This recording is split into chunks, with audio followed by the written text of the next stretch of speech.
6. Now we're accumulating an extra 30 minutes. And then you're going to start looking down at your watch saying, oh, wow, maybe that 42 became 5,200. Right. Is that still a number we want to be at? Maybe, maybe not. I mean, you got a tall, lean frame on you, right? It's like you're in a good place to begin with here. But I think moving as you get older is going to keep that back from getting stiff. It's going to keep those knees feeling a little bit better. It's going to keep those joints lubricated. And I think that's really important. All right, guys, to celebrity fitness trainer Don Saladino in the building, my man. Thanks for coming. I'm psyched to be here. Thanks, man. Yeah, and you brought a little gift. Thank you for this. No worries. So happy. I mean, I've been wearing that for a while. It's helping me with my sleep, and I'm able to quantify it through Aura. So everything helps. You know, any little thing that helps, I'm going to kind of lean on. Yeah, and you mentioned it's vibrational, right? That's how it gets you to bed. That's something called smart wave. So it's going to recognize when you're waking up, and it's going to actually put you back to sleep. So my wife, who can't sleep, like puts that thing on, and she can't make it through a movie anymore. So it's pretty awesome. It's very addicting. Yeah. That's cool, man. Did you have sleep issues also? Not really, but it's just something where, you know, I was always an early riser because of work, you know, owning gyms in the city and, you know, being in New York City, I had to be in there at 3:30, 3:45. So when you start waking up at that hour, it messes you up a little bit, but I'll sleep hard. And then, you know, you wake up to use the bathroom once and you have a stressful day, something's on your mind, and then you're thinking about it. So, you know, typically I try and get 7 to 9 hours a night, but any way that I can help improve that even a little bit, I'm gonna look into. So. Amazing. So you were waking up at 3 a.m. for 15 years? Long time, man. That is crazy. People go to the gym that early out there in New York? Some of the Wall Street guys were a little fanatical, and I think when you're starting a business and you're going through some struggles early on, you're gonna take clients at any hour to keep the doors open. I mean, our rent every year was, I mean, my rent was close to $1 million a year in one of my clubs. Yeah, it was nuts. I mean, damn. My taxes were $15,000 a month. I mean, it was bananas in the city. Oh my gosh. So I did that for a long time and then took my business, but mainly digital, which I got into in about 2010. And, you know, so working with the celebrity, that celebrity piece is a very small part of my business now, but I still am fortunate enough to work with, you know, guys like Reynolds or Blake Lively, and I prep them for roles and they become like family. They're amazing people. That's huge. Switching to digital in 2010, that was early. I feel like a lot of people switched on later than that. Yeah, so I partnered with professional athletes, Adrian Peterson, Dwayne Wade, and Ernie Els, and we started this app company. I started this app company called Driven. I went in, I raised some capital, and we started this like MTV Cribs of apps in 2010, and they crushed it out of the gate. And then, you know, after a while, like you weren't getting that engagement piece and you didn't really understand it. Like you're sitting here going, well, we have all this great content, but why isn't it working? And then you're realizing, well, it's getting old. And then the celeb piece of it, you know, you aren't getting that engagement from them because their agents are negotiating deals and they, you know, maybe give up one post a month or maybe they want to come in, and rightfully so. They only have so much time in the day, but you start realizing that what's going to drive all of this, everything that we're doing now digitally, is, you know, how are you engaging with your audience? And that was a good lesson for me to learn early on, because then I was able to kind of push that off into my business and have had a little bit of success doing it now. Nice. So who was that first big client you landed? Oh, man, Hugh Jackman. Wow, that's a big so, name for your first one. Yeah, so I was back, I want to say it was probably 16, 17 years ago when he came out with Wolverine and that movie Australia. Yeah. It was right around the same time, and he was working with a buddy of mine. My buddy was moving and came to me, and he knew I was on a few covers and he knew I could move some weight, and he saw me in the gym. So he said, you know, would love to work with you. I said, great. My buddy was moving anyway, so started working with him. And there was really no social media back then. I remember one time he came to me and he's like, well, we're going to do something for Men's Vogue. And I'm like, you know what, man, let's not. I was stupid back then, but in a way I was smart, because what I was trying to say was, let's just focus on you. And I'm not in this for the marketing piece. I'm in this to get you in shape. And I think that really opened the floodgates for me. And it's what it's allowed me to work with more celebs in Hollywood than almost any coach. Yeah, anyone I've seen at least, man. Yeah. Good there, but it's been good to me. And why do you think your success rate's so high with training clients compared to other trainers? One, there's always the knowledge for training, right? And I think it's understanding and being able to adjust to the client coming in, not forcing things for people that may not, you know, either want to do it or may not have the ability to do it. So I think sometimes coaches come in and they're just so set in their ways and they want to force that, when if you're a good enough coach, you should be able to go to many tools in your toolbox and lean on that. And the one thing I think I'm better at than most any coach I've ever met is reading people. Like the second they walk in, I'll be like, oh boy, we're dealing with this today. And you could tell if they're in a mood, or you could tell if they're having a bad day. You know, they're normal people like the rest of us. So how, as a coach, am I going to be able to adapt to that individual, and how am I going to be able to adjust to complement their mood for that day? And I think that's what's allowed me not to annoy many clients, you know, throughout my career. And I think it's a really important lesson. You could be the best coach in the world. I'm sorry, you can be the best trainer in the world, but being a great coach is something that I think is very different. Yeah, that makes a lot of sense, because some people are having bad days and you're giving them the same regimen as always. And Or also just leaning on them too much, right? And we've all been there, right? Like you're in a work mode, or you might be things going on with your family, or there's things weighing on you, and you're just getting in, you want to go, and then someone's like da, da, da, da, da, da, and you're like, let me work, right? Yeah. And I think that's an important lesson to learn as a coach. It's like, are you that person that someone's going to want to go out and have dinner with, right? Or you know, are you going to be annoying them 15 minutes in? Like, it's regardless, you can be the best coach, trainer on the planet. It's not going to matter if you're not able to deliver that, you know, message in a way that they're going to absorb it. Interesting approach, because some people keep the business part business and they try not to mix in friendship, but you're willing to get involved in their personal stuff. Well, a little bit. I mean, to an extent. I also have to understand that, and one thing that I remember is that I am expendable. Yeah. So, like, at any point, I can be replaced, and I think that's a really valuable lesson to know as a coach. Like, yeah, you're becoming friendly with them. Yes, you're traveling with them, but if I'm not delivering, or if I'm getting too personal and I'm making it about me, like, yeah, I should be replaced. That's a huge problem that I see a lot of coaches, you know, that's where they cross that line. So, you know, that's something I've done a good job of, but I think knowing that I'm expendable is something that allows you to stay humble, and probably why I've been doing this a long time already. Yeah. What was the goal with Reynolds? Was that for Deadpool? No, it was originally, God, I mean, I started training him when he was doing indie films. So we're together now 15 years. I mean, I remember going through Green Lantern with him and going to gymnastics school with him, and we're doing backflips together. I mean, he's incredibly athletic. I mean, a guy that tall to be able to throw a backflip, I think is pretty impressive. But he's a unit, man. He's just, he's geared a little bit differently than most people. I mean, suddenly it's time for him to start dieting, and it's just like, boom, like, needs minimal coaching. We make some adjustments here, and if there's one thing I change, he dives into it and does it. I mean, he's like a dream to work with, and he's a beast in the gym. But you know, I think he understands that each role he does, you know, there's a little bit of a different package that you have to go in there with, and that's what's interesting about working with these actors, is that it's not like they're always trying to put muscle on, or always trying to get in better shape. There's roles that they're going to do where if they came in looking all yoked up, it's not going to be believable. So I think that's watching these actors where they have to live in this very neutral place and be able to move in different directions and adapt is something that most people don't think about. Dwayne Johnson, he's always walking around yoked, and he's always playing that role, right? But when you're working with different types of actors that have to be a little bit more, not to insult DJ, but they have to be a little bit more versatile in the characters that they're playing. We have to be careful. Yeah, the one that sticks out to me is Zac Efron with Baywatch. Oh my God. My God, that transformation. He got in killer shape on that. That was crazy. And you only have like a few months, right? So you got some of them do. I mean, you know, and it can get tricky because there's only so much someone's going to do with their physique in a short period of time. Right. Like, I've gotten calls from production companies, and they're like, "Oh," I'm like, "How much time do I have?" They're like, 2 weeks. I'm like, "Oh, really?" And then the clients do, and then they're turning to me like, "What do I do?" I'm like, "Get a tan.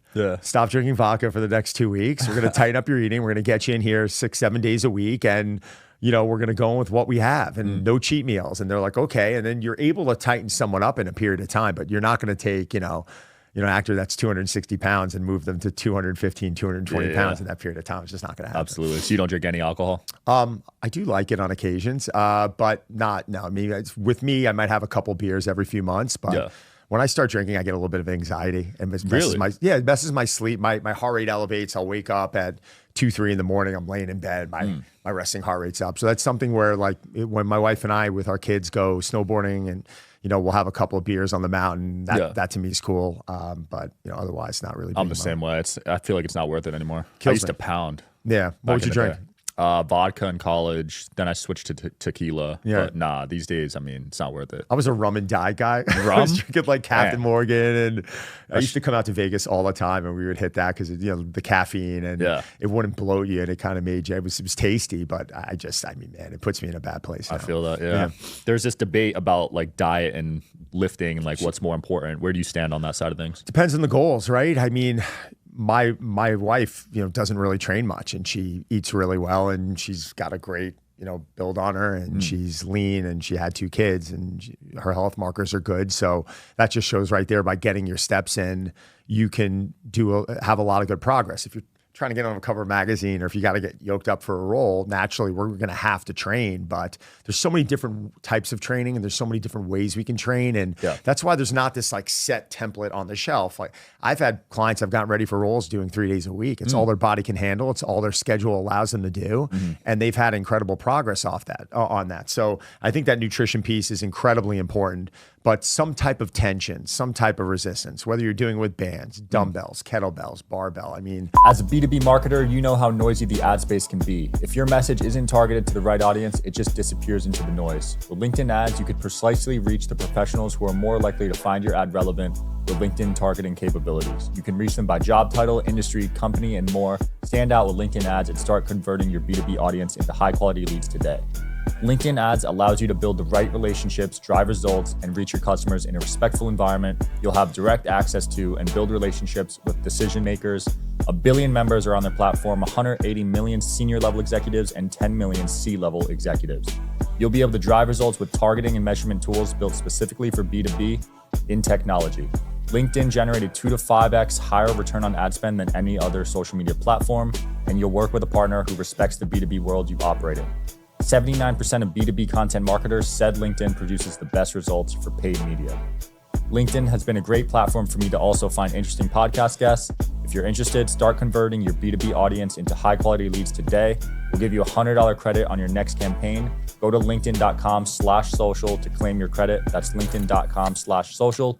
Terms and conditions apply. LinkedIn, the place to be. Just create some tension, get your steps in, hydrate, get some sleep, keep your protein up to about 1 gram per pound, like Dr. Gabrielle Lyon always talks about. Yeah. And you're going to check a lot of boxes. Wow. So I just had Dave Asprey on last week. He only works out 20 minutes a week. Yeah, I actually heard that. He was on Mind Pump with a couple of my buddies over there, and he said that. Yeah, I mean, Dave's what, 50 years old? I mean, he looks good though. He looks good. He got into good shape. He's also very smart, and I think he does a lot of good things when it comes to rest and recovery and that nutrition piece. So I enjoy training. Training makes me feel good. It's something that I have different goals than Dave. Like I want to hold a decent amount of muscle, and I want to be able to run a mile time in a certain period of time. And there's things that are important to me. I was on the cover of Muscle and Fitness a few months ago again. So those things are important to me, but it's more important that internally my body's responding a certain way. Hormonally, my body's doing what it needs to be doing, and I'm healthy. Turning 47 next month. So, we're all getting older, but there's things with training that we have to really pay attention to, and we have to adjust while we age. So Dave totally respected, heard what he said. But again, that the fact that I can go in and change my physiology in an hour or change my mood in a short period of time by a training session, it makes me feel good, makes me look the way I want to look, and I'm going to continue to do it. Dude, I would have guessed you were like 34. Making me blush. 47 is impressive, man. Thank you, man. I got to learn some secrets here. You take a lot of supplements or something? Supplements is a small part of it. I got a contract with Thorne. I've been working with them for a while. It's a great company. Nice. Yeah, they just sponsored the show, actually. They're awesome people, by the way. I think, and they sponsor UFC, which is right down the road. But their whey protein's great. They've got a great supplement store. But again, if that nutrition piece, it needs to be at a certain point. I'm not saying you got to be 100%, but I tell people getting started, if you follow that 80-20 rule, if you're going in there 80% of the time and you're eating well, and 20% of the time, if you're leaving it to travel, or if you want to go have a pizza, that's fine, pizza or whatever it is. Like you should be able to do that stuff, but like I said, if someone's getting ready for a role, like we got to dial things in a little bit differently. That makes sense. Where are you at with this cold plunge wave? It seems to be all over. I see some doctors talk really bad about it. Gary Brecka hypes it up. Where are you at? I like it. Okay. So I happen to cold plunge, 2-3 days a week, 3 minutes, during the wintertime, and I feel great doing it. I have seen a significant change on clients with cold therapy through cryotherapy or cold plunging. When it comes down to recovery, I think there's some research that's starting to come out now on, whether it's going to actually burn fat or not. But there's so many variables. It's almost impossible to be able to even do research on that stuff, because how are they eating? How are they training? Right. Are they going to keep the same crappy diet and start cold plunging and then burn fat? Then, all right, are you going to be able to actually monitor that over the next couple of months? I mean, that to me, it's very tough to be able to gauge, but I have no problem with it. I think it's something where if you're getting into a cold tank for, 1 to 3 minutes, how could someone talk down to that? It's like Lane Norton is not a fan. I don't know if you've seen that. Well, Lane Norton's also, and I think Lane's brilliant, right? But, Lane's also, I'm agreeing with what he's saying, that like, it's not the be all end all. And this is not like, the fact that cold plunging is going to suddenly take the place of all these other things. Right. I completely agree with. But, if Lane's turning around and he's eating well, which he does, and he's training really well, which he does, one of the better guys in the industry, and he's going to throw cold therapy in a couple of days a week, I don't know. Things going to start going bad on Lane's body.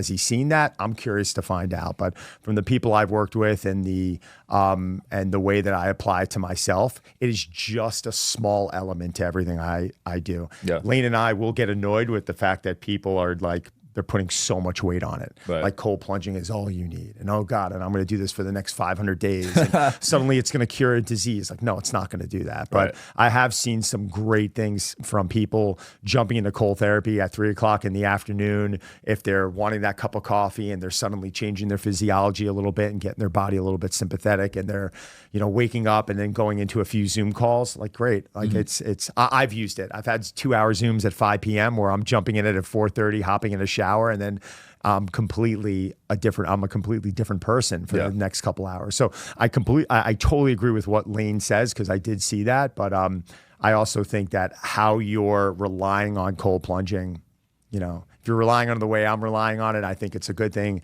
If you're putting all your eggs into that, I think you really need to rethink it. Totally makes sense. What else are you doing for recovery other than that? Well, sleep. Right. Sleep to me is everything. Do I meditate? I'm just not a meditation type person. Like that Apollo there, I've been using a lot. Like even when I'm flying home today, I'll throw that on. And am I seeing a little bit of an improvement from things like HRV on my Aura Ring? Sure. Am I feeling better from it? Great. Again, not the be all end all. And I'm not going to tell, oh, this is going to fix everyone's problems. That's not what I believe in. But recovery for me is, walking around outside, getting some sunlight in, getting some steps in, removing a lot of toxic people in my life, which I've had to do over the life. No, but it is. It's like, early on you have friends or you have family, and they're just, they're Negative. And out of nowhere, you start walking around and you're feeling this level of tension. The stress for me can be healthy, but when you overexceed the level of stress that you should be taking in and you're overreaching and you're always in that red, I think that becomes a big problem. Right. Yeah. You keep mentioning steps, and they're saying now sitting is like the new smoking. So how many steps per day are you? I still don't have a set number on that yet. Everyone's on that 10,000 number. I just think, increasing it from a low number is important. So I had a guy 2 years ago who came to me. He was 525 pounds and he couldn't walk 400 to 600 steps a day. Yeah, he was pretty heavy, and he was in really bad shape. But now we're probably religiously getting him in that 6,000 to 7,000 step range. I mean, he hit 52,000 steps last week, which, he was doing like 6,000 to 7,000 a week. So to be up that number, fantastic. Now, is that where he needs to be?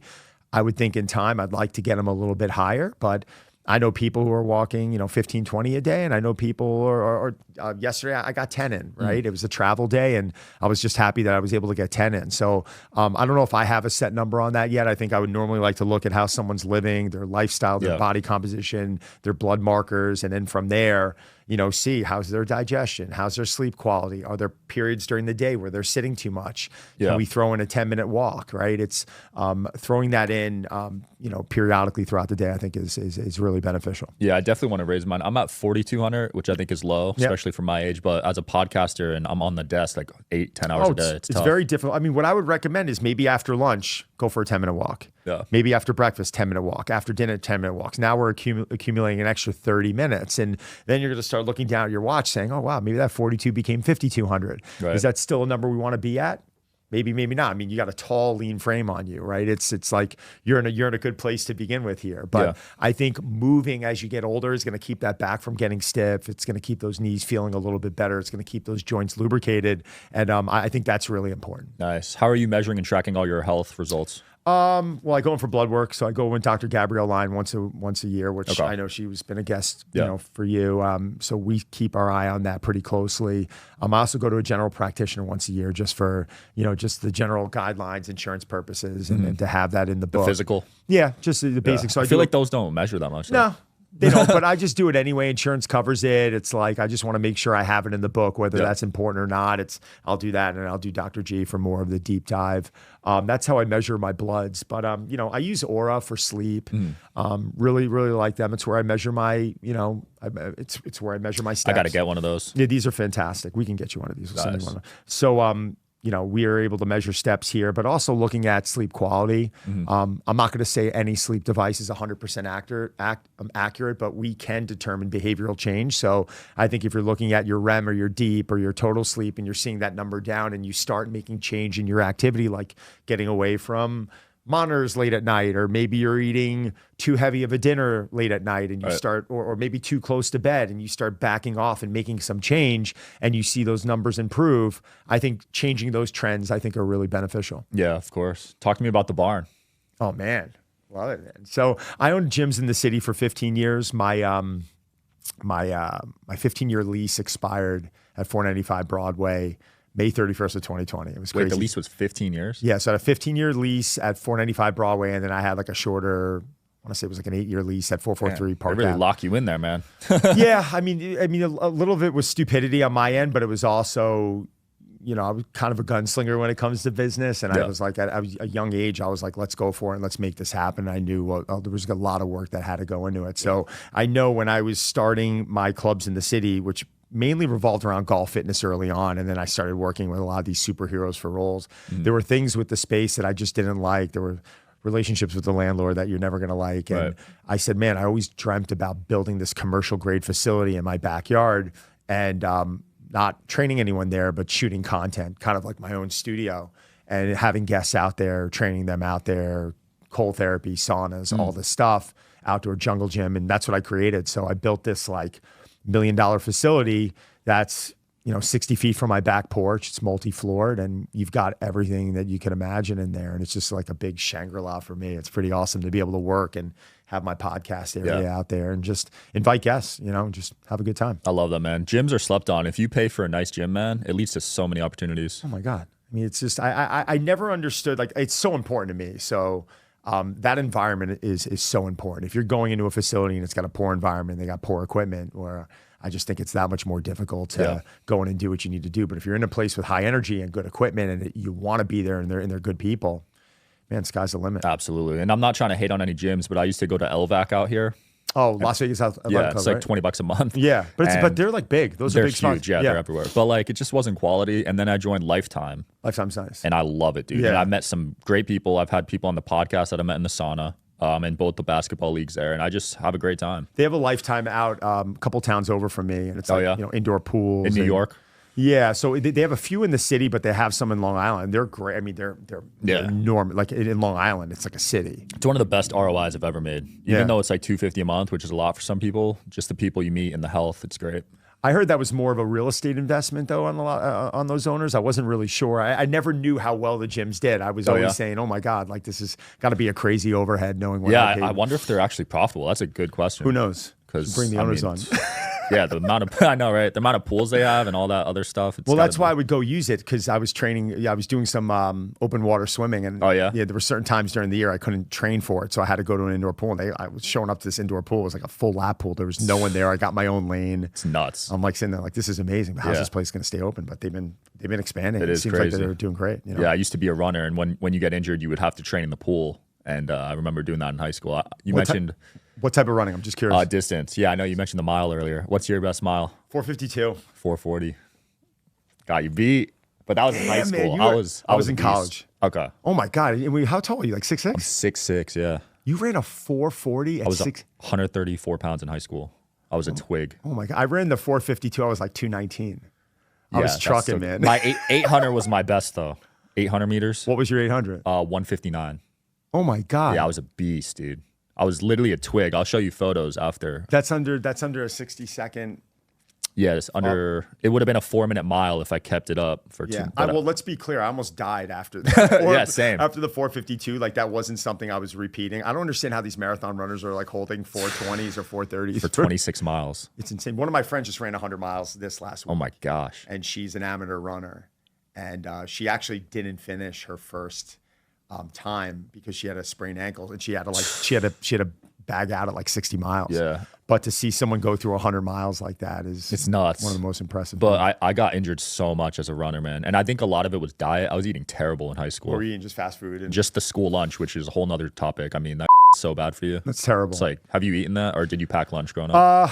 Man, I didn't like the food, and I didn't really pack lunch. Buddies of mine were like going out when I couldn't drive and bringing me in McDonald's. And then when I was That's even worse. It's even worse. And then but I was in high school, I was 4-sport athlete. I'm going out and eating Taco Bell, McDonald's. I remember some lunches we were eating terrible. We were eating Baskin Robbins for lunch, but like you didn't think of nutrition. But you know, in high school, 180 pounds, lean, and then like you just you start, it was weird because as I got into nutrition, I'm like, oh, egg whites are important. I'm going to eat egg whites. This is how long ago that was. And then you find out the yolk is good. Then you're incorporating the yolk and, oh, protein's important. And you're paying attention to that. And like, we just did it because we didn't know any better when we were 14, 15 years old, nor were we really like, I wasn't lifting weights until I was 16. Yeah, coaches never talked about it. No. You really had no idea. And I look back at it now, dude, we could have been running even faster times. Could you imagine if you were fueled properly and you were actually paying attention to, I mean, who knows how your sleep was back then? Terrible. I was sleeping 4 hours a day in high school. Because you got to get up at 6. I can't believe you ran 440 at 6'6". Yeah, dude. It was nuts. So what are you doing now for training? Are you just... I don't run anymore. I might want to start, but I see mixed things about how it affects your joints if you run a lot of distance. Yeah, well, I mean, have you thought about maybe getting into some shorter distances or maybe some intervals? Or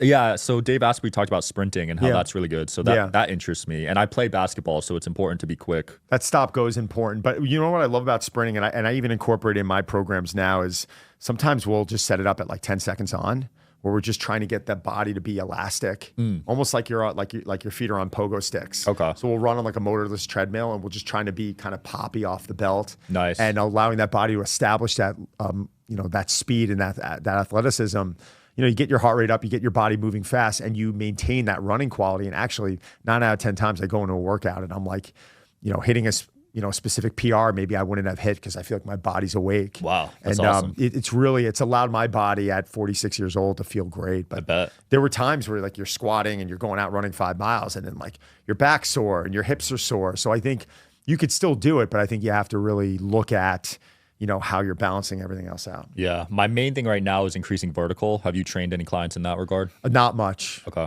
Basketball was something that I didn't work with a lot of guys on. I mean, that's what so other guys on my team focus more on that. I worked with athletes. I worked with more rotational athletes, like golfers. I worked with a lot of golfers.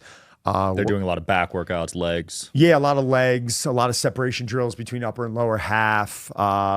It's interesting with golfers because you have this X factor where the lower body starts rotating in one direction, but that upper body is still rotating back. Oh. So you're getting this like bow and arrow effect. So like if you look at guys like Rory McIlroy that aren't big guys, and you look at his swing in slow motion, his lower body will actually start rotating towards the target, and you'll still see his upper body rotating back. So he's getting this bow and arrow effect. That's called X factor. So we had to really pay attention to having a strong foundation, but making sure they had good separation. And most importantly with golfers is good resiliency. But so many of them get injured.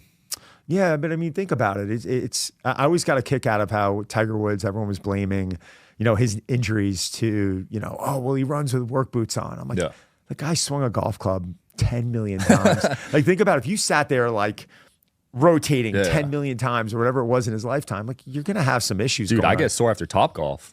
And that's only how great is that, by the way? I love it's fun, but I get sore. It's only like 50 swings. I mean, my form's probably terrible. But you're swinging hard too. I'm swinging as hard as I can. And I have no form. Like it's so much fun. It was such a brilliant model too, by the way. It's like they really, I think TaylorMade still owns that, or I'm not even sure. I don't even know, but they're crushing it, man. They were smart. They made golf fun. I mean, golf. I love golf. I play a lot of golf, but it's also a very expensive, very time-consuming sport.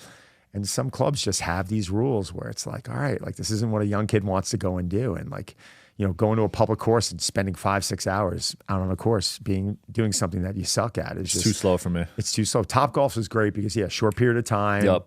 Top golf and mini golf. I haven't done mini golf. You haven't done mini golf? No, I've done it. I just haven't done it in a while. Oh yeah, I'm competitive and I can't play actual golf, so that for me is like good middle ground. They have good mini golf in Vegas or what? Decent, nothing crazy.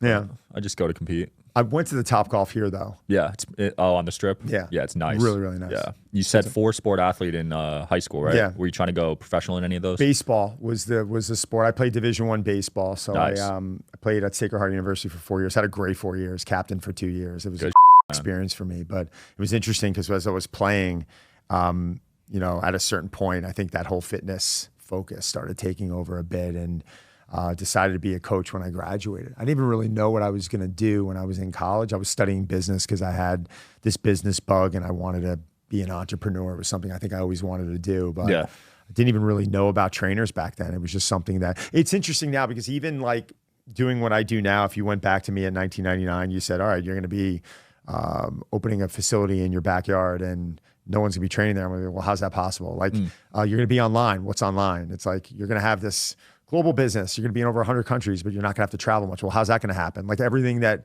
is even now with what you're doing, like this didn't exist 20 years ago. Right. So it's pretty difficult for a lot of these young kids to have to sit there and predict what they're going to do over the next 5, 10, 15, 20 years. It's like, follow your passion and purpose. It feels right and you really want to do it, get after it. Like, don't worry about the money piece of it. You got to feel it in here. And if you do, I think that's going to pay dividends. But, get ready, man. This is not, this isn't something that happens overnight, as we all know.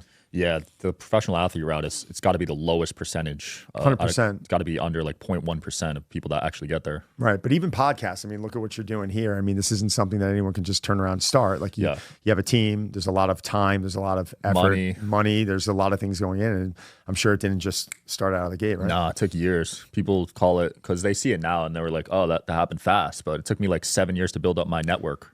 It's a lot. Yeah, just to like have people that will come on the show, and that's the hardest part, I think, for a lot of podcasts, getting good guests. Was there a time when you actually doubted it, or what? Yeah, I started a show 5 years ago, total flop. So I doubted it for 5 years that I can make it work this time, to be honest. But that was interesting. I mean, looking at guys like even Gary Vee and seeing how he started that Wine TV, and he did like hundreds of episodes. Yeah. And it was like the most low budget thing. And you look at a lot of these successful people, even the ones that I trained, and they it wasn't this instantaneous. I mean, Ryan Reynolds will be the first to tell you. He said he was like almost unhireable at one point. Like this was years ago. It's like a couple movies flop, and he was like begging to get Deadpool done, and then now look at him. I mean, he's killing it. Just sold Mint Mobile for whatever it was, $100 billion. $1 billion. And I mean, he probably didn't think 10 years ago he was going to own a European football team. It's like crazy. But think about that. Think about how life takes you, and you just got to go. He was passionate about it, and he loves that city. And I just went over to Wrexham with him. It was incredible just to see what he's created there. It's amazing. You also trained his wife too, right? Yeah, she's been like my rock. Gossip Girl, man. That was my show back in the day. Did you really like that? That's hysterical. Yeah. Oh my All God. the girls watched it. I love it. I love it. It's so funny. Chuck Bass is coming on the show. Ed Westwick, I think his name is. Okay. I work with actually one of my really good buddies is Sebastian Stan. He was on Gossip, wasn't he? Was he Dan, the curly hair guy, or someone else? I don't even know what role he was playing. I mean, Chase Crawford, I worked with. Nice. He was a Gossip Girl. I think Seb was on. I think Seb now is he's playing Donald Trump in the new Donald Trump. Oh wow, he's crazy. He looks like him? No, not at all. But he was also. Do you see I, Tonya? I, Tonya, no. Okay, that was with Margot Robbie. Okay. And she was playing the Olympic skater.